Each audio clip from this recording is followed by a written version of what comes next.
माँ की आंखों में आंसू आ गए और वह कहने लगी कि आज अपनी बेटी को राजकुमारी वाले कपड़ों में देखकर मुझे बहुत खुशी हो रही है।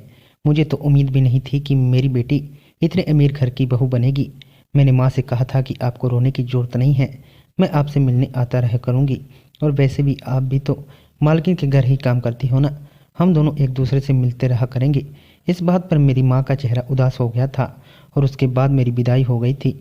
मालकिन ने घर आकर मेरा बहुत अच्छे से स्वागत किया था और मुझे मेरे कमरे में भेज दिया था। मेरी नई ज़िंदगी की शुरुआत अक्षय जी के साथ हो चुकी थी।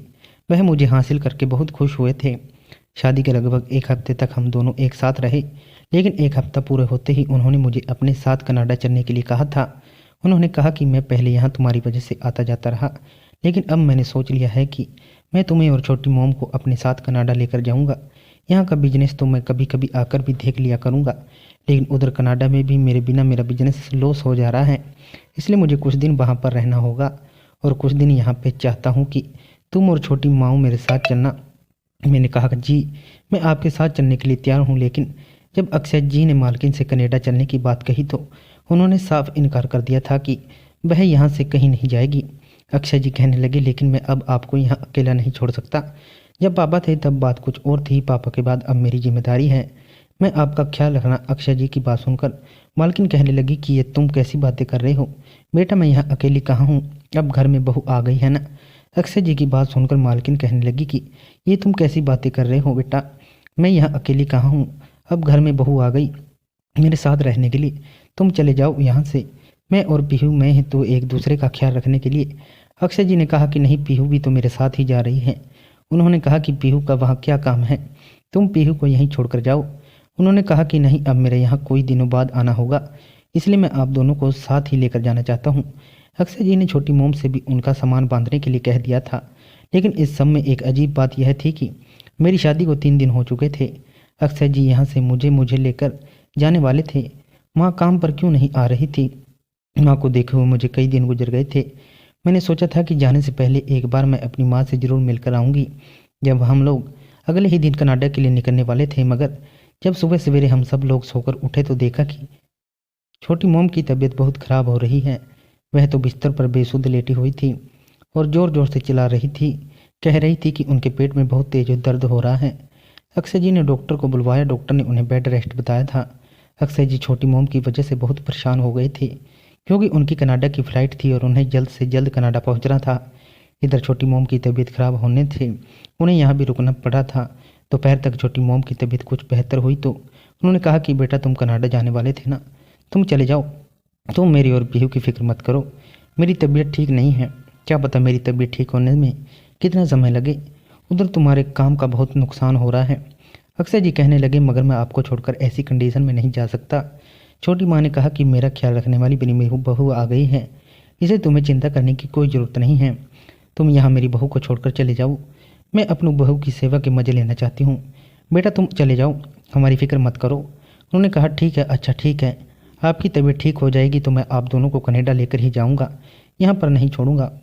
मेरी सास कहने लगी कि नहीं बेटा, वहाँ मेरा मन नहीं लगेगा, मैं सारी ज़िंदगी यहीं रहूँगी, यहीं का कल्चर जानती हूँ, यहाँ की मिट्टी की खुशबू मेरे अंग में बसी हुई है, इसलिए मैं अपना देश छोड़कर नहीं जाना चाहती। उनकी बात सुनकर अक्षय जी खामोश हो गए थे। अक्षय जी मुझे लेकर जाना चाहते थे। इधर छोटी मोम की तबीयत खराब थी, वह हमारे साथ भी नहीं जा सकती थी और वह उनको अकेला भी नहीं छोड़ा जा सकता था, इसलिए मजबूरन उन्हें मुझे छोड़कर जाना पड़ गया था। अक्षय जी 5 बजे की फ़्लाइट से कनाडा के लिए रवाना हो गए थे।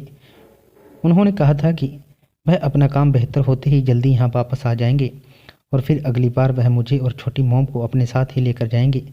मैंने उन्हें कहा भी था कि आप चिंता न करें, मैं छोटी मोम का बहुत ख्याल रखूँगी। अजीब बात यह थी कि जैसे ही मेरी सास को यह बात पता चली कि अक्षय जी फ्लाइट में बैठ चुके हैं और उनकी फ़्लाइट कनाडा के लिए रवाना हो गई है, यह खबर मिलते ही छोटी मोम की तबीयत बेहतर हो गई थी, वह काफ़ी हद तक ठीक लग रही थी।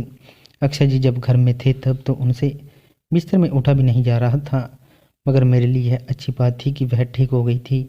मेरे पास मोबाइल नहीं था, लेकिन माँ का नंबर था, इसलिए मैंने घर के टेलीफोन से माँ का नंबर डायल किया। माँ का नंबर बंद जा रहा था।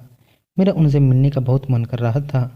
वो दिन तो इसी तरह से गुजर गया था। अगले दिन मैं तैयार होकर छोटी मोम के कमरे में गई और उनसे कहने लगी कि मैं माँ से मिलने के लिए उनके घर जा रही हूँ, लेकिन उन्होंने मुझे मना कर दिया, कहने लगी कि तुम कहीं नहीं जाओगी, मेरी इजाज़त के बिना तुम्हें इस घर से कदम निकालने की ज़रूरत नहीं है। मैंने कहा लेकिन मैं माँ से मिलने जा रही हूँ, इतने दिनों से माँ यहाँ भी नहीं आई है। तो वह कहने लगी कि तुम्हारी माँ यहाँ कभी नहीं आएगी। यह कहकर उन्होंने मुझे खामोशी से कमरे में जाने के लिए कहा। वो जिस तरह से मुझ पर चिल्ला रही थी मैं बहुत डर गई थी। उनका ऐसा बदला हुआ रूप आज मैंने पहली बार देखा था। मैं तो सहम कर रह गई थी और कमरे में आकर बैठ गई थी। मेरी आंखों में आंसू आ गए थे। माँ भी तो मुझसे मिलने के लिए नहीं आई थी। ना जाने यह सब क्यों और क्या हो रहा था। मुझे कमरे में बंद हुए रात हो गई थी जब अचानक मेरे कमरे का दरवाज़ा खुला और एक आदमी ज़बरदस्ती मेरे कमरे के अंदर घुस आया था। मैं इस आदमी को नहीं जानती थी। मैं ज़ोर ज़ोर से चिल्लाने लगी, तुम कौन हो और कमरे के अंदर क्यों घुस आए हो। वह ज़ोर ज़ोर से हंसने लगा और उनसे मेरे साथ ज़बरदस्ती करने की कोशिश की। मैं इतनी ज़ोर ज़ोर से बचाओ बचाओ चीख रही थी और अपनी साथ को आवाज़ लगा रही थी कि उन्हें ना तो मेरी आवाज़ गई और ना ही वह मेरी मदद करने के लिए आई। यह आदमी पता नहीं कौन था। यह मेरी इज्जत के साथ खेलकर चला गया था। उसके जाने के बाद ही कमरे के अंदर छोटी मोम आई थी। मुझे लगा कि उन्हें मेरी हालत पर तरस आएगा, मगर वह तो मुझसे कहने लगी कि अब तुम्हें सबकी आदत डालनी होगी, क्योंकि अब तुम्हारे साथ यही सब कुछ हुआ करेगा। उनकी बात सुनकर मैं दंग रह गई थी। मैंने कहा, इसका मतलब है कि आप जानती थी कि वो आदमी मेरे साथ क्या करके गया है। तो वह कहने लगी कि हाँ, उसे मैंने ही तो इस कमरे में भेजा था। आखिर मैंने उसे तुम्हारी अच्छी कीमत जो वसूल करनी है। मैंने कहा, यह सब आप क्या कह रही हो, ऐसा नहीं हो सकता। तो वह कहने लगी कि हाँ, अब ऐसा ही होगा। मैं उनके पास गई। मैंने कहा, आप यह सब कुछ क्यों कर रही हो। अक्षय जी आएंगे तो मैं उनको सब कुछ बता दूंगी। मेरा इतने कहने पर उन्होंने मेरे गाल पर एक जोरदार थप्पड़ मार दिया और मुझसे धक्का देकर बिस्तर पर गिरा दिया। कहने लगी कि अगर तूने किसी को भी कुछ बताने की कोशिश की तो अच्छा नहीं होगा। वह मेरे कमरे का दरवाज़ा बाहर से बंद करके चली गई थी। उन्होंने मुझे इस कमरे में कैद कर रखा था। मैं ज़ोर ज़ोर से चीख रही थी, चिल्ला रही थी, उनसे दरवाज़ा खोलने को कह रही थी, मगर उन्होंने तो मुझे कमरे में बंद कर दिया था। उन्होंने मेरे साथ यह सब कुछ जानबूझकर किया था। मेरे कुछ समझ नहीं आ रहा था कि मैं क्या करूं। अगले दिन फिर से एक नया आदमी कमरे के अंदर दाखिल हुआ और उसने भी मेरे साथ वही सब कुछ किया। वह मेरे साथ खेल कर चला गया। उसने बहुत ज़्यादा शराब पी हुई थी। उसने मुझे बुरी तरह से मारा भी था। मेरा शरीर जख्मी हो गया था। यहाँ मुझे कोई बचाने वाला नहीं था। कई दिन इस तरह से गुजर गए थे और मैं हर रात एक नए आदमी की शिकार हो रही थी। कोई मेरे साथ मारपीट करता तो कोई मुझे बुरी तरह से नोच डालता था। छोटी मोम ने मेरी माँ की जगह जब कोई नई नौकरानी रख ली थी जो मुझे कमरे के अंदर खाना देने के लिए आती थी। मैं उस खाने को नहीं खाती थी और छोटी मोम फिर से मुझे बहुत मारती थी और ज़बरदस्ती खाना खाने के लिए कहती। मेरा मुंह दबोचकर वह कहती कि अगर तूने खाना नहीं खाया और तू जिंदा नहीं रही तो मैं अक्षय को क्या जवाब दूंगी। मैं तुम्हें जान से मार दूंगी। अगर तूने किसी को कुछ भी बताया तो मेरा मुंह दबोचकर कहती थी कि अगर तूने खाना नहीं खाया और तू जिंदा नहीं रही, कुछ भी बताया तो और यहाँ से भागने की कोशिश भी की तो क्योंकि तेरी माँ मेरे कब्जे में है। और मेरे दिन रात रोते हुए गुजर गए थे। कई दिन गुजर गए थे मगर अभी तक अक्षय जी का कोई अता पता नहीं था। वैसे वह 1 महीने का कहकर गए थे और अभी तक 1 महीना पूरा होने में काफ़ी समय था। मैं माँ को भी बहुत याद करती थी। मेरी हालत बहुत बुरी हो गई थी। मेरे शरीर पर बहुत सारी चोटों के निशान आ गए थे। एक दिन कमरे के अंदर छोटी मोम आई और मुझसे कहने लगी कि कल अक्षय आ रहा है। यह खबर सुनकर मुझे मेरे चेहरे पर एक अजीब सी मुस्कुराहट आ गई थी। उन्होंने कहा, ज़्यादा खुश होने की ज़रूरत नहीं है। अगर अक्षय तुमसे पूछे कि मुझसे फ़ोन पर बातें क्यों नहीं करती हो तो तुम्हें कहना है कि मुझे काम से फुर्सत नहीं मिलती। वह मुँह बिगाड़े हुए कहने लगी कि पता नहीं अक्षय यहाँ पर क्यों आ रहा है।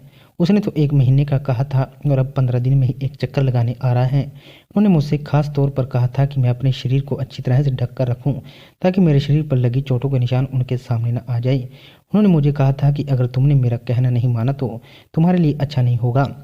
छोटी मोम मेरे साथ जो सब कुछ कर रही थी उससे मैं पहले ही बहुत डर गई थी।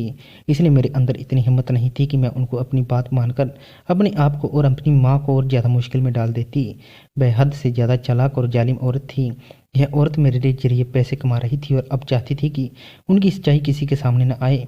अक्षय जी के आने से एक रात पहले उन्होंने कोई भी कस्टमर घर में नहीं बुलाया था और मुझे ठीक से रहने का भी कहा था ताकि अक्षय जी को मेरी हालत देखकर किसी तरह का कोई शक न हो। छोटी मोम ने मुझसे कहा था कि तुम्हें अपने पति से भी दूर रहना है। उसे सिर्फ दूर दूर से ही बात करनी है। उसे अपने करीब नहीं आने देना। तुम्हारे शरीर पर लगे निशान देखकर वह समझ जाएगा कि तुम्हारे साथ कुछ गलत हुआ है।